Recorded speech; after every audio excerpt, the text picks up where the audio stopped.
Last Sunday was Super Sunday. All of us could go to the ballot and vote for the European Parliament. But in Belgium, they could actually go to the ballot 3 times. Pieter Cleppe, you're a Belgian yourself. You're also our editor-in-chief. You know everything about the Belgian system, but it's so complicated. Please explain to me where you got to vote for this last Sunday and how does your system work? Is it even working? Well, that's a good question. Is the Belgian system working? Many Belgians think it is not working, but we did have elections. We did have elections, of course, for the European Parliament, but also for the regional assemblies in Belgium and for the federal assemblies, or assembly, I should say. What was the outcome? Very interesting. In a nutshell, the right-wing populist Vlaams Belang in Flanders, they won, but they won less than expected. The biggest party remained the Flemish nationalist centre-right NVA. They stayed status quo, more or less.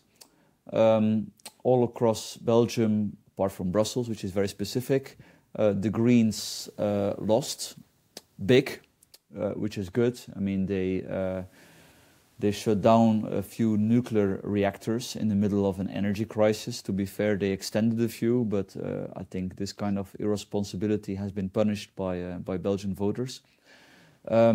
Even more interesting was actually the result in Francophone Belgium, in the south of the country, a Francophone region called Wallonia. Yeah. Which is typically, very left-wing.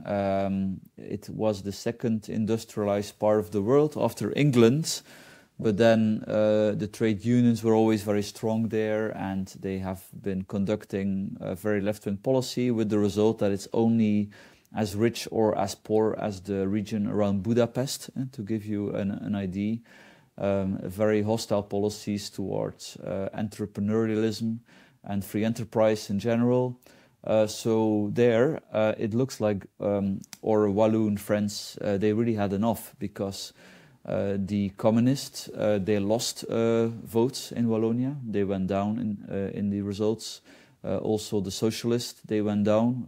It's a very corrupt party, the Parti Socialiste. Many corruption scandals over the years. They've been in power forever. So now they've been kicked out, and the centrist, Les Engagés, and the centre-right Mouvement Réformateur of Georges-Louis Boucher, they have had a massive victory. The MR they almost had 30%. And they will form a government. They're currently negotiating that, and this is actually giving a lot of hope for Belgium. The big challenge is now to form a government in Flanders and at the federal level. So in Flanders, it's most likely going to be a government between the NVA, the Christian Democrats, and the Social Democrats. That's not going to be as easy, because the Social Democrats and the centre-right NVA are, ideologically quite wide apart on economic policy. So, okay, that's on a regional level, but moving forward, how would they form coalitions on a federal level? Well, Scarlett, Belgium is still the world record holder of the longest government formation ever. Some countries have tried to beat Belgium, like the Netherlands, for example.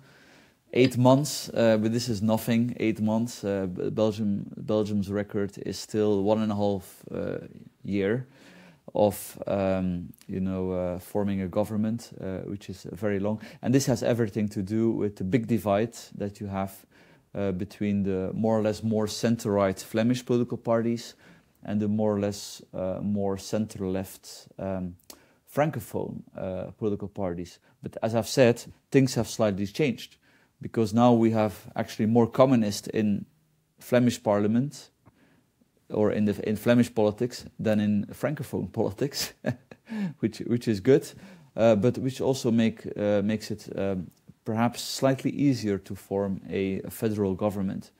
Now, the problem is that if you would say, let's have a coalition composed of the two parties of the Walloon government, the MR and the centrist L'Engagé, and the three parties of the Flemish government, which are the N-VA, the Christian Democrats, and the Vooruit. You could do that, but then the party Vooruit, which is the Socialist Party of Flanders, I mean, they are, not so keen to go in a government that is likely going to introduce a lot of austerity, because Belgium has a big government deficit. We have very high debt levels.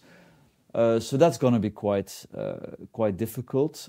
In theory, it is possible to not have the Flemish socialists in the federal government, but to have the center-right, Flemish liberals.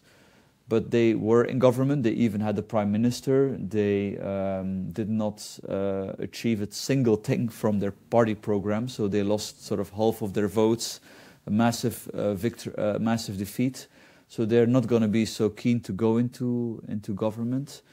But that's always a possibility in theory. It gets even more complicated because part of the reason why the Flemish, the Belgian financial situation is so bad is that the regions, they get a lot more money than they actually need, and the federal level gets a lot less money than they actually need. Because at the federal level you still have the pensions, healthcare, very important competences, defense, justice, police.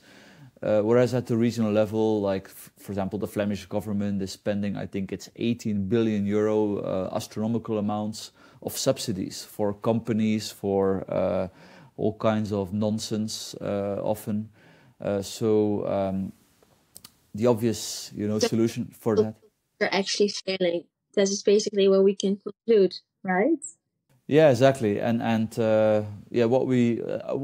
I think could be a solution for that is to either send more money to the federal level or send more competences to the regions, but without the according budget. So it's all quite complicated, but there are solutions, and I think in the end solutions will be found. Peter, I'm very happy I'm not Belgian myself because your system is so complicated. But thank you so much for sharing all of your insights with us. And thank you, of course, for you at home for watching. This was Riks Europe.